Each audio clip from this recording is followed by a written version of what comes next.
ಸ್ವಚ್ಛತೆ ಅಂದರೆ ಅದು ಕೇವಲ ಬಾಹ್ಯ ಅಥವಾ ಪರಿಸರಕ್ಕೆ ಮಾತ್ರ ಸೀಮಿತ ಅನ್ನುವ ಅಭಿಪ್ರಾಯ ತಪ್ಪು. ಇದೆರಡನ್ನೂ ಮೀರಿದ್ದು ಆಂತರಿಕ ಸ್ವಚ್ಛತೆ.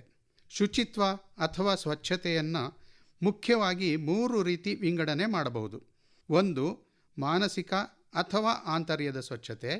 2ನೇದು ಶಾರೀರಿಕ ಅಥವಾ ಬಾಹ್ಯ ಸ್ವಚ್ಛತೆ. 3ನೇದು ಪರಿಸರ ಸ್ವಚ್ಛತೆ.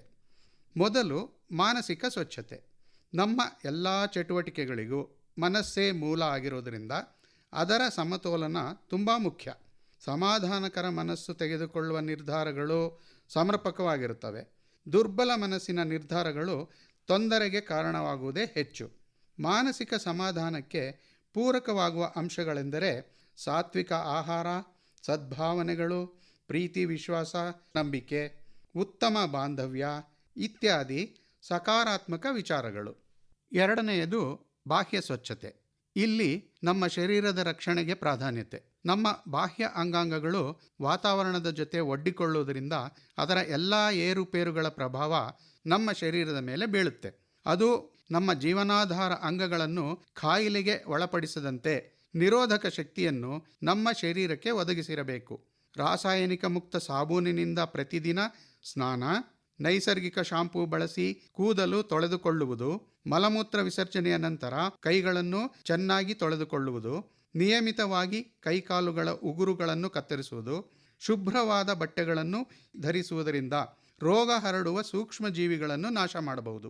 ಹೆಚ್ಚು ಜನಸಂದಣಿ ಇರುವ ಸ್ಥಳಗಳಲ್ಲಿ, ಸಾಂಕ್ರಾಮಿಕ ರೋಗಗಳನ್ನು ಗುರುತಿಸಿರುವ ವಸತಿ ಪ್ರದೇಶಗಳಲ್ಲಿ ಅಡ್ಡಾಡಬೇಕಾಗಿ ಬಂದಾಗ ಬರಿಗಾಲಲ್ಲಿ ನಡೆಯುವುದನ್ನು ಸಾಧ್ಯವಾದಷ್ಟು ತಪ್ಪಿಸಬೇಕು. 3ನೇದು ಪರಿಸರ ಸ್ವಚ್ಛತೆ. ಪರಿಸರ ಸ್ವಚ್ಛತೆ ಪ್ರಧಾನವಾಗಿ ನಮ್ಮ ಅಡುಗೆ ಮನೆಯಿಂದ ಪ್ರಾರಂಭ ಆಗಬೇಕು. ಅಲ್ಲಿ ಆಹಾರ ಪದಾರ್ಥಗಳು, ಹಣ್ಣು ತರಕಾರಿಗಳು, ಬೇಳೆಕಾಳುಗಳು ಇತ್ಯಾದಿಗಳನ್ನು ಜಿರಳೆ, ಹಲ್ಲಿ, ನೊಣ, ಸೊಳ್ಳೆ, ನುಸಿ ಮುಂತಾದ ಹುಳ ಹುಪ್ಪಟೆಗಳ ಸಂಪರ್ಕಕ್ಕೆ ಬಾರದ ಹಾಗೆ ಮುಚ್ಚಿಟ್ಟಿರಬೇಕು. ಚಾಕು, ಈಳಿಗೆ ಮಣೆ, ತುರಿಯೋಮಣೆ ಇವುಗಳನ್ನು ಉಪಯೋಗಿಸುವ ಮುಂಚೆ ಶುಭ್ರವಾದ ಒದ್ದೆ ಬಟ್ಟೆಯಿಂದ ಒರೆಸಬೇಕು. ಅಡುಗೆ ಕೋಣೆ ಎಷ್ಟು ಸ್ವಚ್ಛವಾಗಿದೆ ಅನ್ನುವುದರ ಮೇಲೆ ಕುಟುಂಬದ ಸ್ವಾಸ್ಥ್ಯ ಅವಲಂಬಿಸಿರುತ್ತದೆ. ದೇವರಿಗೆ ಉಪಯೋಗಿಸಿದ ನಿರ್ಮಾಲ್ಯವನ್ನು ಆಗಿಂದಾಗ್ಗೆ ವಿಲೇವಾರಿ ಮಾಡಬೇಕು. ಇಡೀ ಮನೆಯನ್ನು ಪ್ರತಿದಿನ ಗುಡಿಸಿ ಒದ್ದೆ ಬಟ್ಟೆಯಿಂದ ಸಾರಿಸಬೇಕು. ಇದರಿಂದ ಮನೆಯ ಅಂದ ಹೆಚ್ಚುವುದಲ್ಲದೆ ಆರೋಗ್ಯಕ್ಕೂ ಸಹಕಾರಿ. ಇನ್ನು ನಾಯಿ, ಬೆಕ್ಕು ಮುಂತಾದ ಸಾಕುಪ್ರಾಣಿಗಳಿದ್ದರೆ ಅವುಗಳಿಗೂ ನಮ್ಮಷ್ಟೇ ಶುಚಿತ್ವದ ಮಹತ್ವ ಕೊಡಬೇಕು. ಸೂಕ್ತ ತರಬೇತಿ ನೀಡಿ ಅವುಗಳ ವಿಸರ್ಜನೆಗೆ ಅನುವು ಮಾಡಿಕೊಡಬೇಕು. ಸರ್ಕಾರದವರು ನಿಗದಿಪಡಿಸಿರುವ ಹಾಗೆ ಕಸ ವಿಂಗಡಣೆ ಮಾಡಿ ವಿಲೇವಾರಿಗೆ ಸಿದ್ಧ ಮಾಡಿಟ್ಟಿರಬೇಕು. ಇನ್ನು ಮನೆಯ ಹೊರಾವರಣದ ಶುಚಿತ್ವ ಕೂಡ ಅಷ್ಟೇ ಮುಖ್ಯ. ದನಕರುಗಳ ಕೊಟ್ಟಿಗೆ ಇದ್ದರೆ ಅವುಗಳ ನಿರ್ವಹಣೆಗೆ ಬೇಕಾಗುವಷ್ಟು ನೀರಿನ ಸಂಗ್ರಹಣೆ ಅಗತ್ಯ. ಶುಚಿತ್ವದ ತರಂಗ ವ್ಯಾಪಕವಾಗುತ್ತಾ ರಸ್ತೆ, ಬಡಾವಣೆ, ಊರು, ರಾಜ್ಯ ದಾಟಿ ದೇಶದುದ್ದಗಲಕ್ಕೂ ವ್ಯಾಪಿಸುತ್ತಾ ಹೋಗುತ್ತದೆ.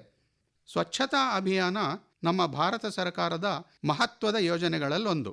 ಮಹಾತ್ಮ ಗಾಂಧಿಯವರು ಹೇಳಿರುವ ಆಂತರಿಕ ಮತ್ತು ಬಾಹ್ಯ ಸ್ವಚ್ಛತೆಯ ಮಹತ್ವವನ್ನು ಅರಿತು ಅದನ್ನು ಪಾಲಿಸಿದಲ್ಲಿ ಈ ಸ್ವಚ್ಛತಾ ಅಭಿಯಾನ ಸಂಪೂರ್ಣ ಯಶಸ್ವಿ ಆಗುವುದು ನಿಸ್ಸಂದೇಹ. ನಾಳೆ ಗಾಂಧಿ ಜಯಂತಿ. ಈ ಶುಭ ಸಂದರ್ಭದಲ್ಲಿ ನಾವೆಲ್ಲರೂ ಸ್ವಚ್ಛತಾ ಅಭಿಯಾನದ ಅವಿಭಾಜ್ಯ ಅಂಗವಾಗಿರುತ್ತೇವೆ ಎಂದು ಪಣ ತೊಡೋಣ. ಪ್ರಪಂಚದಾದ್ಯಂತ ಎಲ್ಲ ಹೆಣ್ಣು ಮಕ್ಕಳಿಗೂ ತಂದೆ ತಾಯಿಗಳಿಗೂ ಅಂತಾರಾಷ್ಟ್ರೀಯ ಹೆಣ್ಣು ಮಕ್ಕಳ ದಿನಾಚರಣೆಯ ಶುಭಾಶಯಗಳು. ಯತ್ರ ನಾರ್ಯಸ್ತು ಪೂಜ್ಯಂತೆ ರಮಂತೆ ತತ್ರ ದೇವತಾಃ. ಅಂದರೆ ಎಲ್ಲಿ ನಾರಿಯರು ಪೂಜಿಸಲ್ಪಡುತ್ತಾರೋ ಅಲ್ಲಿ ದೇವತೆಗಳು ನೆಲೆಸಿರುತ್ತಾರೆ. ಹೆಣ್ಣೊಂದು ಕಲಿತರೆ ಶಾಲೆಯೊಂದು ತೆರೆದಂತೆ. ಹೆಣ್ಣು ಸಂಸಾರದ ಕಣ್ಣು. ಗೃಹಿಣಿ ಗೃಹ ಮುಚ್ಯತೆ. ಈ ರೀತಿ ಹೆಣ್ಣಿನ ಗುಣಗಾನ ಮಾಡುವ ಸಾಕಷ್ಟು ನುಡಿಮುತ್ತುಗಳನ್ನು ನಾವು ಕಾಲದಿಂದಲೂ ಕೇಳುತ್ತಲೇ ಬಂದಿದ್ದೇವೆ. ಆದರೆ ಅವುಗಳನ್ನೆಲ್ಲ ಪೂರ್ಣ ಪ್ರಮಾಣದಲ್ಲಿ ಅನುಷ್ಠಾನಕ್ಕೆ ತರುವಲ್ಲಿ ಸೋತಿದ್ದೇವೆ ಅನ್ನುವುದು ದೊಡ್ಡ ವಿಪರ್ಯಾಸ. ಭ್ರೂಣಲಿಂಗ ಪತ್ತೆ, ಹೆಣ್ಣು ಭ್ರೂಣ ಹತ್ಯೆ ಕಠಿಣ ಶಿಕ್ಷೆಗೆ ಅರ್ಹವಾದ ಘೋರ ಅಪರಾಧವೆಂದು ತಿಳಿದಿದ್ದರೂ ಸಹ ತೆರೆಯ ಮರೆಯಲ್ಲಿ ಇಂತಹವು ನಡೆಯುತ್ತಲೇ ಇವೆ. ಇದರಿಂದ ವರ್ಷದಿಂದ ವರ್ಷಕ್ಕೆ ಗಂಡು ಹೆಣ್ಣು ನಡುವಿನ ಅನುಪಾತ ಆತಂಕಕಾರಿಯಾಗಿ ಕಡಿಮೆಯಾಗುತ್ತಿದೆ.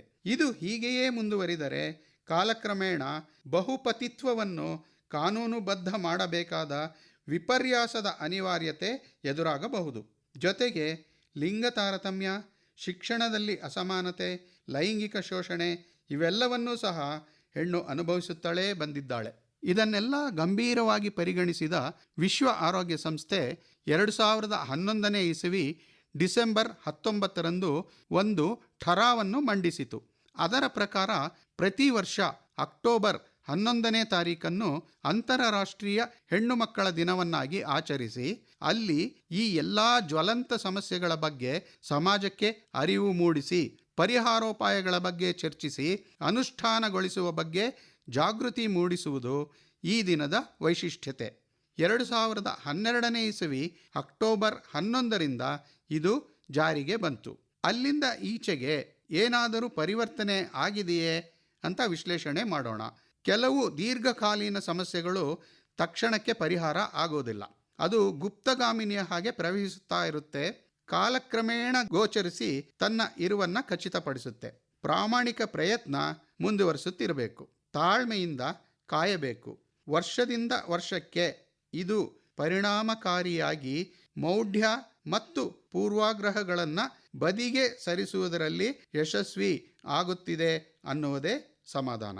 2023ರ ಅಂತಾರಾಷ್ಟ್ರೀಯ ಹೆಣ್ಣು ಮಕ್ಕಳ ದಿನದ ಘೋಷವಾಕ್ಯ our time is now, our rights our future. ಅಂದರೆ ಈಗ ನಮ್ಮ ಸಮಯ, ನಮ್ಮ ಹಕ್ಕುಗಳು, ನಮ್ಮ ಭವಿಷ್ಯ. ಬಾಲ್ಯ ವಿವಾಹ ಪದ್ಧತಿಯನ್ನು ಅನೂರ್ಜಿತಗೊಳಿಸುವುದು, ಸಮಾನ ನಾಗರಿಕತ್ವ, ಶಿಕ್ಷಣ, ಲೈಂಗಿಕ ಶೋಷಣೆಗೆ ಕಡಿವಾಣ, ರೂಢ ನಂಬಿಕೆ ಮತ್ತು ಮೂಢನಂಬಿಕೆಯ ನಡುವೆ ಇರುವ ವ್ಯತ್ಯಾಸಗಳ ಬಗ್ಗೆ ಅರಿವು ಮೂಡಿಸುವುದು, ಪೂರ್ವಾಗ್ರಹಗಳಿಂದ ಹೊರತರುವುದು ಇದು ಧ್ಯೇಯ. ಇದನ್ನೆಲ್ಲ ಕಾರ್ಯರೂಪಕ್ಕೆ ತರುವ ನಿಟ್ಟಿನಲ್ಲಿ ಸಾಮಾನ್ಯ ನಾಗರಿಕರು ವಹಿಸಬೇಕಾದ ಪಾತ್ರ. ಮೊದಲು ಸಮಸ್ಯೆಯ ತೀವ್ರತೆ, ಗಂಭೀರತೆಯನ್ನು ಕೂಲಂಕಷವಾಗಿ ವಿಶ್ಲೇಷಣೆ ಮಾಡಬೇಕು. ಇದು ಆರೋಗ್ಯವಂತ ಸಮಾಜ ನಿರ್ಮಾಣ ಪ್ರಕ್ರಿಯೆಗೆ ಎಷ್ಟು ಮಾರಕವಾಗಿದೆ ಎಂದು ಮನಗಾಣಬೇಕು. ಸಮಸ್ಯೆ ಇಷ್ಟು ಉಲ್ಬಣವಾಗುವುದಕ್ಕೆ ನನ್ನಂಥವರ ತಟಸ್ಥ ಮನೋಭಾವವೇ ಕಾರಣ ಎಂದು ಪ್ರಾಮಾಣಿಕವಾಗಿ ಒಪ್ಪಿಕೊಳ್ಳುವುದು. ಇನ್ನು ಮುಂದೆ ನಾನು ಸಮಸ್ಯೆಯ ಭಾಗವಾಗಿರದೆ ಪರಿಹಾರದ ಭಾಗವಾಗಿ ಬದಲಾಗುತ್ತೇನೆ ಎಂದು ಪಣ ತೊಡುವುದು. ಅದಕ್ಕೆ ಬಹಳಷ್ಟು ಮಾರ್ಗಗಳಿವೆ.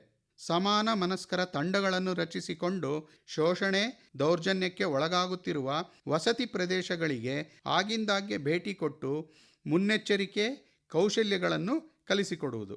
ಸಮಸ್ಯೆ ಎದುರಾದಾಗ ಸಂಪರ್ಕಿಸಬೇಕಾದ ವಿಭಾಗದ ಮಾಹಿತಿ ತಿಳಿಸುವುದು. ಕಾನೂನುಬದ್ಧ ಹಾಗೂ ಕಾನೂನು ಬಾಹಿರ ಚಟುವಟಿಕೆಗಳ ಬಗ್ಗೆ, ಅಪರಾಧ ಮತ್ತು ಶಿಕ್ಷೆಯ ಪ್ರಮಾಣದ ಬಗ್ಗೆ ಅರ್ಥ ಮಾಡಿಸುವುದು.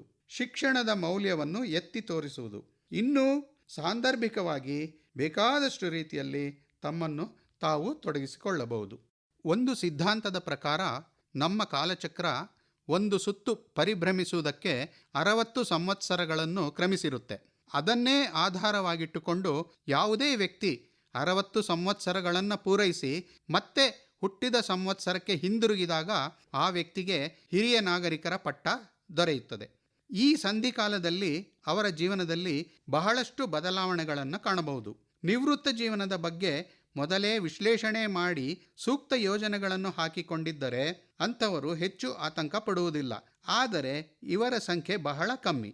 ನಿವೃತ್ತಿಯ ಜೊತೆಗೆ ತಮ್ಮ ಬದುಕೇ ಮುಗಿದು ಹೋಯಿತು ಎಂದು ಯೋಚಿಸುವವರ ಸಂಖ್ಯೆ ಅಧಿಕ. ಹೊಸ ಜೀವನ ಶೈಲಿಗೆ ಹೊಂದಿಕೊಳ್ಳುವುದಕ್ಕೆ ತುಂಬ ಕಷ್ಟಪಡುತ್ತಾರೆ. ಉದ್ಯೋಗದಲ್ಲಿ ಸಿಗುತ್ತಿದ್ದ ಗೌರವಾಧಾರಗಳನ್ನು ಮನೆಯಲ್ಲಿ ನಿರೀಕ್ಷೆ ಮಾಡಲಾಗುವುದಿಲ್ಲ.